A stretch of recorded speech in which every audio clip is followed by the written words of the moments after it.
महाभारत में द्रौपदी चीरहरण के समय भीष्म सहित कई वरिष्ठ जनों ने मौन धारण किया हुआ था।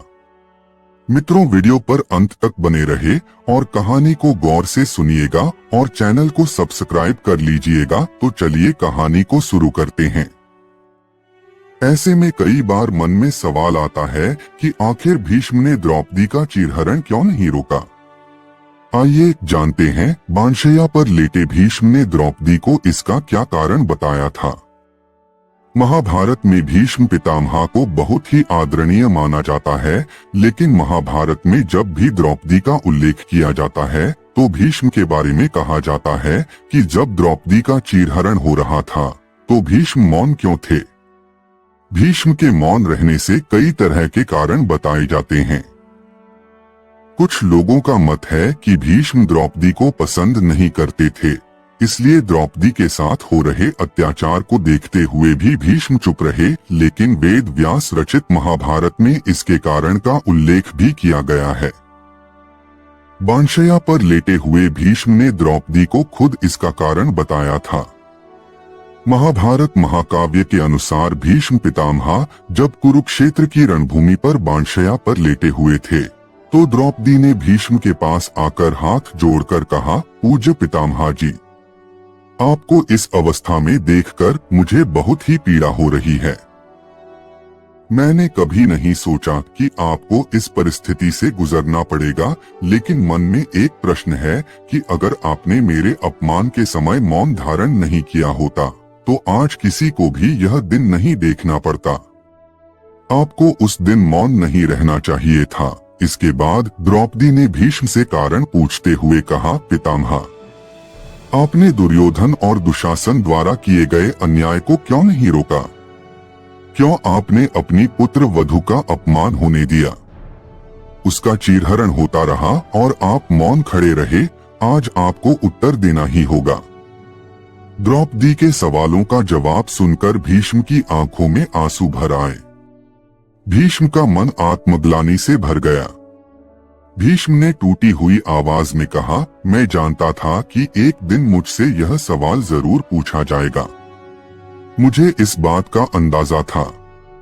सुनो द्रौपदी, मैं आज तुम्हें यह सत्य बताता हूँ कि दुर्योधन द्वारा किए गए इतने बड़े अपराध को देखते हुए भी मैं चुप क्यों था। भीष्म ने द्रौपदी को बताया था कि जिस समय मैं कौरवों की राजसभा में था, मैं दुर्योधन का दिया अन्न खा रहा था, जिसे दुर्योधन ने पाप कर्मों से कमाया था। इस कारण से मैं दुर्योधन का अन्न नमक खाने की वजह से उसके अधीन हो गया था। मैं चाहकर भी कुछ नहीं कह पाया।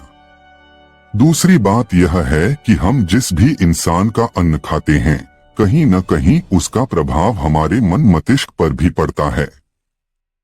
मेरे साथ भी कुछ ऐसा ही हुआ। भीष्म का उत्तर सुनकर द्रौपदी को बहुत आश्चर्य हुआ। द्रौपदी भीष्म के इस जवाब से संतुष्ट तो नहीं हुई, लेकिन उन्होंने भीष्म की राजभक्ति को समझते हुए उन्हें नमन किया। इसके बाद भीष्म ने द्रौपदी को बताया कि वे अंतिम समय से ठीक पहले आज यह सत्य क्यों बता रहे हैं। भीष्म ने द्रौपदी से कहा, द्रौपदी, मैं अपनी मृत्यु से पहले यह बात बताकर ही इस संसार से विदा होता, लेकिन मैं कुछ समय की प्रतीक्षा कर रहा था, जिससे कि मैं ऋणमुक्त होकर इस सत्य को बता सकूं। अर्जुन के बाणों से मेरे शरीर से सारा रक्त बह गया है। मेरा रक्त दुर्योधन के दिए अन्न से ही बना था। अब क्योंकि मेरे शरीर में रक्त नहीं बचा है, इसलिए मैं दुर्योधन के अन्न के प्रभाव से मुक्त हो गया हूँ। अब समय आने पर मैं अपने जीवन का सबसे बड़ा सत्य बता रहा हूँ। महाभारत में भीष्म को ज्ञानी माना जाता है। भीष्म इस बात को अच्छी तरह से जानते थे कि आगे कलयुग का आगमन होने वाला है। इस कारण से महाभारत में हुई घटनाएं यहीं पर समाप्त नहीं होंगी, बल्कि कुछ बुरी घटनाएं कई बड़े स्तर पर बढ़ती ही जाएंगी। कुरुक्षेत्र में हुए रक्तरंजित युद्ध का प्रभाव युगों तक लोगों पर रहेगा। बुरे लोगों में और भी ज्यादा नकारात्मकता आती जाएगी। वर्तमान समय में भी यही देखने को मिल रहा है। भाई भाई का दुश्मन बन रहा है, स्त्री का अपमान किया जा रहा है और लोग सत्य का साथ नहीं देते। महाभारत में जिस तरह भीष्म ने दुर्योधन जैसे बुरे व्यक्तित्व वाले व्यक्ति का अन्न ग्रहण करके मौन धारण किया था, वर्तमान समय में भी हमें यही देखने को मिलता है। आज भी भले लोग अगर बुरे लोगों के यहाँ काम करके उनका दिया अन्न ग्रहण करते हैं तो उन पर अन्न का कर्तव्य निभाने की एक जिम्मेदारी बन जाती है। इस कारण से उन लोगों के गलत करने पर भी अन्न खाने वाला व्यक्ति बुरे लोगों का विरोध नहीं कर पाता। इस कारण से कहा जाता है कि बुरे कर्म करने वाले लोगों का अन्न कभी ग्रहण नहीं करना चाहिए और न ही ऐसे लोगों का साथ देना चाहिए। कहीं न कहीं भीष्म का सत्य वर्तमान समय का सत्य भी बनता जा रहा है। जबकि सामान्य सी बात को समझें तो द्रौपदी के चीरहरण की विभत्स घटना को रोका जाना चाहिए था। अन्न का कर्तव्य निभाना किसी स्त्री के मान सम्मान से बढ़कर नहीं हो सकता। भीष्म पितामह का द्रौपदी के चीरहरण के समय मौन रहना उनकी मजबूरी थी, क्योंकि वे दुर्योधन का अन्न ग्रहण कर रहे थे, जो कि उनके मन और कर्मों को प्रभावित कर रहा था। भीष्म ने इसे स्वीकारा कि वे दुर्योधन के प्रभाव में आकर चुप रहे, जबकि उन्हें अन्याय के खिलाफ बोलना चाहिए था। इस कथा का एक गहरा प्रतीकात्मक अर्थ है जो आज के समाज पर भी लागू होता है।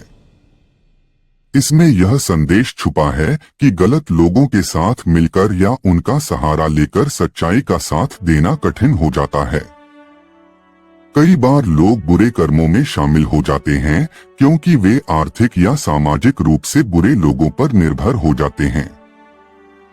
इसका परिणाम यह होता है कि अन्याय और अत्याचार के खिलाफ आवाज उठाने की हिम्मत खो बैठते हैं। आजकल के समाज में भी कई लोग जो बुरी शक्तियों या भ्रष्ट नेताओं के अधीन काम करते हैं, उनके खिलाफ बोलने से कतराते हैं।